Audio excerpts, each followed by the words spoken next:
Bir,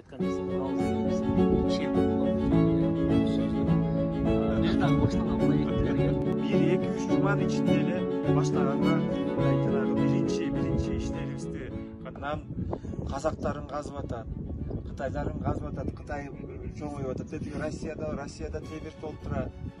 Бардыгы эми нефть газды айтпай эле коеюн. Бул жерде мен ажайып кооз бир табиятты да көрдүм. Бирок буюрса чоң ушул кыргыз элибизди керек болсо Швейцария кылып койчу байлыкты да көрдүм. Ийгилик жараталар. Мен сиз ишенбейсиз. Вот. Эде мамлекетке баш ийбейм деп айтып аткан. Как раз Түшүнүксүз. Кечип коесуз. Как раз түшүнүксүз.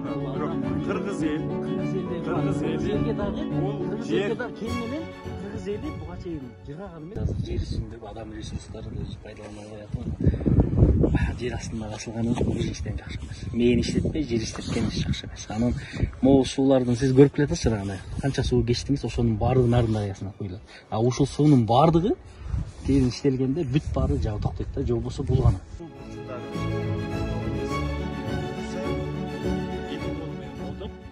Бул жерде мамлекеттик компания жанагындай иштете турган болсо, мамлекеттин жанагы башынан эле жанагындай келишимдер туура болсо, жергиликтүү калк керек болсо 2-3 жылдан кийин Европага да эле салып калгандай эле болот. Ал ошондой жашоону ким каалабайт?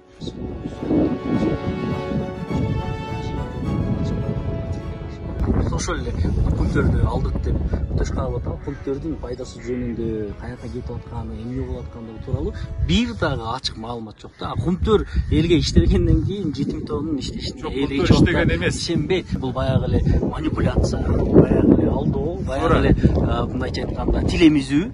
Ошон үчүн айтып атпаймынбы, мындай качан адамдар өнүгөт да, адамдар мен иштегенде өнүгөт да, жерди каштетпей мен иштетиш керек да.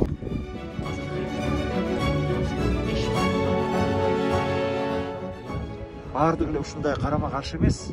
Бардыгы эле карама каршы эмес. Карама каршы болот, биринчи чоочойт, туура эмесет, анан сөзгө келет. Анткени биздин элибиздин касиети, табияты ошондой. Буюрса бунун бардыгы болот. Буюрса бунун бардыгы ишке ашат. Бир канча ошол жергиликтүү тургундар өзүнүн даярдыгын билдирди мага. Буюрса жетимдөө казылбайт, жол берилбейт. Кыргыздын келечеги үчүн биздин балдарыбыздын баары Кыргызстандан кетип калбаш үчүн бизге гендерибизди, экологияны бузбай, акыл эс менен ошону иштетип